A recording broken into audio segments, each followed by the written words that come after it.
नमस्कार दोस्तों, मैं हूं आपका दोस्त विनय और स्वागत करता हूं आपका वीडियो नंबर 41 में। दोस्तों वीडियो नंबर 41 अपने अगले क्वेश्चन की तरफ चलते हैं। जो हमारा अगला क्वेश्चन है दोस्तों वो है सेट मैट्रिक्स ज़ीरो। तो पहली बार अपने पास एक 2D एरे का प्रॉब्लम आया है।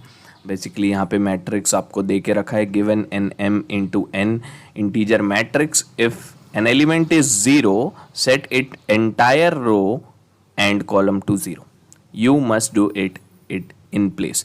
तो इसका मतलब क्या है, जैसे यहाँ पे आप देख सकते हो ये ज़ीरोथ रो है मेरा, ये फर्स्ट रो है मेरा और उसके बाद ये सेकंड रो है। तो उसमें आप देख सकते हो मेरा फर्स्ट वाले रो पे ये पूरे एलिमेंट ज़ीरो हो जाने चाहिए, क्योंकि एक एलिमेंट यहाँ पे ज़ीरो है तो ये पूरा रो ज़ीरो हो जाना चाहिए। उसी तरीके से आप कॉलम को भी देखोगे तो कॉलम में आप देख सकते हो ये ज़ीरो, ये वन और ये टू। तो फर्स्ट वाला कॉलम में यहाँ पे ज़ीरो आ रहा है तो पूरे के पूरे कॉलम भी क्या हो जाएंगे, ज़ीरो हो जाएंगे। तो ये इनपुट मैट्रिक्स आपको दे के रखा है और आपको आउटपुट में ये चीज़ करके देना है। ठीक, बिल्कुल उसी तरीके से यहाँ पे ये पूरा का पूरा यहाँ पे आप देख सकते हो ज़ीरोथ वाला रो मेरा ज़ीरो है, एक तो ये पूरा ज़ीरो हो जाएगा। ठीक है, उसके बाद फिर ये पूरा यहाँ पे भी ज़ीरो है तो ये तो ज़ीरो हो ही रहा है, फिर ये कॉलम ज़ीरो हो जाएगा और ये वाला भी कॉलम ज़ीरो हो जाएगा। आप आइडिया समझ रहे होगे कि आखिर करना क्या है। ठीक है, तो अब मैं आ जाता हूँ सीधा अपने पैड पे और मैं आपको बताता हूँ। ये क्वेश्चन नंबर है हमारा 68, क्वेश्चन नंबर 68। ओके, क्या नाम है क्वेश्चन का? क्वेश्चन का नाम है set matrix zeros. Okay, set matrix zeros. Okay, अब देखो इसमें आइडिया क्या रहेगा। वैसे मैं थोड़ी चीज़ें आपको बता देता हूँ 2D एरे के बारे में। जैसे आपके पास 2D एरे कुछ इस तरीके से लिखा है, जैसे लेट से 1 2 3 4 1 2 या 3 ऐसा लिख देते हैं और उसके बाद फिर 4 5 और 6, 4 5 एंड 6, देन लेट से 7 8 और 9।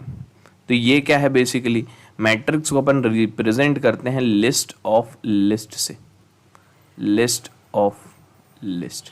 बेसिकली ये कुछ नहीं, इसी चीज़ को अपन बोलते हैं 2D एरे। 1D एरे तो आपको पता है, ये क्या है 2D एरे। तो इसको इंटरप्रेट कैसे करते हैं? इसको इंटरप्रेट ऐसे करते हैं कि ये मेरा आप मान लो ज़ीरोथ रो है, ये मेरा फर्स्ट रो है और ये मेरा सेकेंड रो है। तो आप इसको इस तरीके से बोल सकते हो कि ये 1 2 3 4 5 6 7 8 और 9। इसको आप इस तरीके से इंटरप्रेट कर सकते हो। ये ज़ीरो थ्रो का ये 0 1 और 2। तो इस वाले एलिमेंट 1 1 को अगर मैं बोलूं तो ये ज़ीरो थ्रो है, ये ज़ीरो थ्रो और ये उसका ज़ीरो वाला एलिमेंट है तो 0 0। ठीक है, और ये कौन सी पोजीशन है वैसे? 0 1। ये क्या है? 0 2। वैसे ही यहाँ पे ये फर्स्ट वाला रो है तो ये सब में यहाँ पे इसका रो में 1 आ जाएगा और ये फर्स्ट एलिमेंट 0, ये सेकेंड एलिमेंट 1 और थर्ड एलिमेंट 2, लाइक दिस 1 और 2। ठीक, उसी तरीके से यहाँ पे ये सब में 2 2 रो को पहले लिखा जाता है, उसके बाद कॉलम को लिखा जाता है। तो ये 0, ये 1 और ये 2। तो 0 ये फर्स्ट कॉलम का है और ये सेकंड कॉलम का है। ठीक है, अब उसके बाद फिर इस मैट्रिक्स का कुछ साइज होता है। साइज कैसे लिखते हैं? Rho into column, rho into column. तो यहाँ पे कितने रोज हैं मेरे हिसाब से आप समझ रहोगे, 3 रो हैं और 3 कॉलम है। तो ये 3x3 का मैट्रिक्स है। ठीक, ये आपको आइडिया समझ में है। ये बेसिक आइडियोलॉजीज आपको पता होनी चाहिए। उसके बाद फिर एक और चीज़, अपने को अगर किसी एलिमेंट को एक्सेस करना है एक मैट्रिक्स में तो अपन कैसे कर सकते हैं? बड़ा सिंपल है यार। देखो, आप एक लूप लगाओ, for I in range, let say मेरे पास नंबर ऑफ रोज जो हैं, मान लेते हैं कि नंबर ऑफ रोज जो हैं वो ले लेते हैं अपन m और नंबर ऑफ कॉलम्स जो हैं वो ले लेते हैं n। तो आप क्या करोगे? आपको दौड़ लगानी है, कुल मिला के क्या करनी है? आपको दौड़ लगानी है। तो अपन क्या करेंगे, अपने को इन दोनों में इस तरीके से ऐसे दौड़ लगानी है कि सारे एलिमेंट मुझे इस तरीके से, ये रो है, ये कॉलम है, ये रो है, ये कॉलम है, ये रो, ये कॉलम, रो कॉलम, इस तरीके से। ठीक, तो मैं यहाँ पे क्या करूँगा, मैं इसको इस तरीके से लिख दूँ। अगर मैं पूरी रो में पहली चीज़ तो दौड़ूंगा, ठीक है। तो लेट से अगर मेरे पास 3 रोज हैं तो आई का वैल्यू क्या क्या होगा, 0 होगा, 1 होगा और 2 होगा। और उसके अंदर एक और लूप लगाऊंगा, for j in range n ले लेते हैं। तो मान लेते हैं n भी मेरा 3 है यहाँ पे, तो उस केस में n का भी वैल्यू 0, 1 और 2 होगा। तो आप समझ लो पहला कॉम्बिनेशन क्या होगा यहाँ पे i और j का, 0 0। पहले i की एक वैल्यू के लिए j पूरे बार चलेगा, तो एक हो जाएगा 0 0, देन उसके बाद फिर होगा 0 1, देन उसके बाद होगा 0 2। तो अपन पहले इस एलिमेंट को एक्सेस करेंगे, फिर इस एलिमेंट को एक्सेस करेंगे, फिर इस एलिमेंट को एक्सेस करेंगे, फिर इसको, फिर इसको, फिर इसको, फिर इसको, ऐसा। आप समझ रहे हो, आई की एक वैल्यू के लिए, आई क्या है बेसिकली हमारा नंबर ऑफ रोज है, रोज। आई के एक रो के लिए अपन सारे के सारे कॉलम को आइटरेट मारेंगे लाइक दिस। आप समझ रहे होगे आइडिया, ठीक। अब इतना अगर अपन समझ गए ना, तो इस क्वेश्चन में और कुछ खास रखा नहीं है। देखो यहाँ पे अपन क्या कर सकते हैं, लॉजिक में आपको बताता हूँ। जैसे आपको यहाँ पे सबसे पहली चीज़ तो आपको इतना समझ में आ रहा होगा कि अपने को ये पता लगाना है कि कौन कौन सी रोज़ को मुझे 0 से सेट करना है। सिर्फ रोज़ नहीं, कौन कौन से रोज़ और कॉलम को। तो बस इतना पता लगा लिए तो हमारा काम हो जाएगा, ठीक। अब हो सकता है कि लेट्स से जैसे एक एग्जाम्पल में यहाँ पे भी 0 था, यहाँ पे भी 0 था, ठीक है, और यहाँ पे लेट्स से यहाँ पे ऐसे कुछ नंबर्स हैं। तो अगर मैं आपसे पूछूं कि यहाँ पे आपको कौन सा रो को 0 करना है, तो ये पूरे रो को एक बार में आपने 0 कर दिया। तो एक ही 0 का सिग्निफिकेंस है, एक रो में अगर एक से ज़्यादा 0 है तो उससे कोई फ़ायदा आपको नहीं मिलेगा, आपको कुल मिला के उसको 0 ही करना है, ठीक है। तो आप एक काम करो ना, आप देखो डुप्लीकेट भी अपने को नहीं चलेगा, मतलब डुप्लीकेट होने से कोई फ़ायदा आपको मिलेगा नहीं, ठीक है। तो एक काम करते हैं अपन, एक अपन कुछ डेटा स्ट्रक्चर बनाते हैं जहाँ पे अपन स्टोर करते हैं कि कौन से रो को 0 करना है और कौन से कॉलम को 0 करना है। एक बार अपने को ये पता चल जाए ना कौन से रो को 0 करना है, कौन से कॉलम को 0 करना है, बस अपन दौड़ लगा देंगे और वहीं पे बस 0 डाल देंगे, ठीक है। अपन दौड़ लगा के वहीं पे 0 डाल देंगे। तो कैसे कर सकते हैं ये चीज़, मैं आपको बताता हूँ। बड़ा ही सिंपल सा आइडिया है, देखो कैसे कर सकते हैं ये चीज़।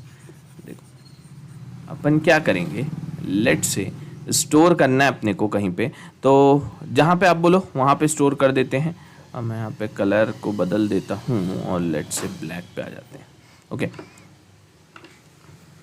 देखो मैं क्या करूँगा, सबसे सबसे पहला काम तो है, लेट से n नंबर ऑफ रोज है मेरे, m नंबर ऑफ रोज,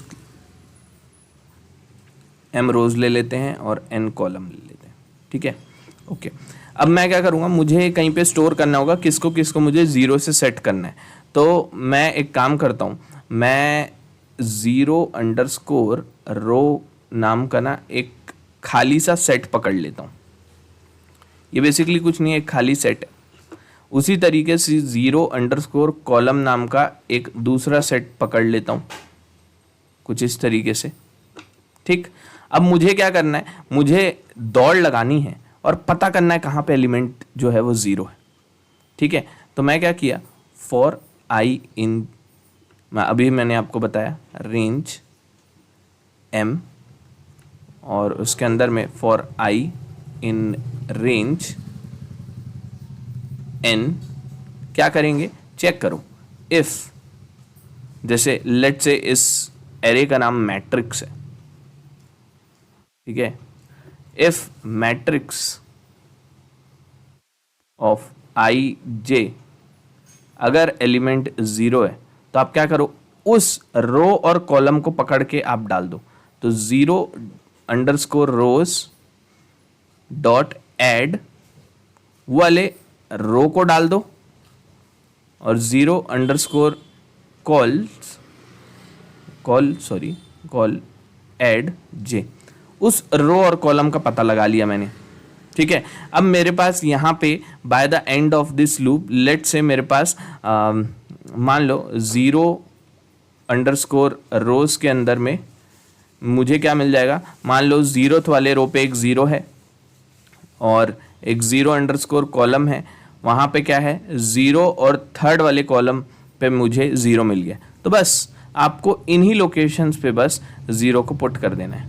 तो इस वाले लूप के बाद बाहर निकलेंगे अपन, फिर से लूप चला देंगे और देखेंगे कि क्या मेरा ये वाला रो, आई वाला रो, ये आई जो है इटरेट करके देखेंगे क्या ये प्रेजेंट है क्या इसके अंदर। अगर प्रेजेंट है तो उस जगह पे जीरो डाल दो। फिर उसी तरीके से कॉलम को चेक कर लेंगे, या तो रो जीरो हो या कॉलम जीरो, दोनों ही केस में अपने को जीरो डालना है। बस इतना सही आइडिया लगाना है। एक और चीज़ मैं आपको दोस्तों बता देता हूँ, अगर आपको नंबर ऑफ रोज यहाँ पे निकालने तो आप कैसे निकाल सकते हो नंबर ऑफ रोज, और कैसे निकाल सकते हो नंबर ऑफ कॉलम। देखो, अगर मैं आपसे बोलता हूँ आप बताओ मुझे lane of matrix, lane of matrix का मतलब क्या है, कितने एलिमेंट्स है मेरे मैट्रिक्स में। ये एक एलिमेंट, ये दूसरा एलिमेंट, ये तीसरा एलिमेंट, ये समझते हो। तो जितने एलिमेंट्स होंगे क्या उतने रोज होंगे मेरे पास। हाँ बिल्कुल होंगे। क्यों? क्योंकि ये जो है ये पहला रो बन जाता है 1 2 3, ये जो है अगला वाला दूसरा रो बन जाता है, ये जो है अगला वाला ये तीसरा रो बन जाता है। तो ये मेरा क्या बन गया, लेन ऑफ मैट्रिक्स जो है वो पता लगाता है मेरा नंबर ऑफ रोज कितने हैं।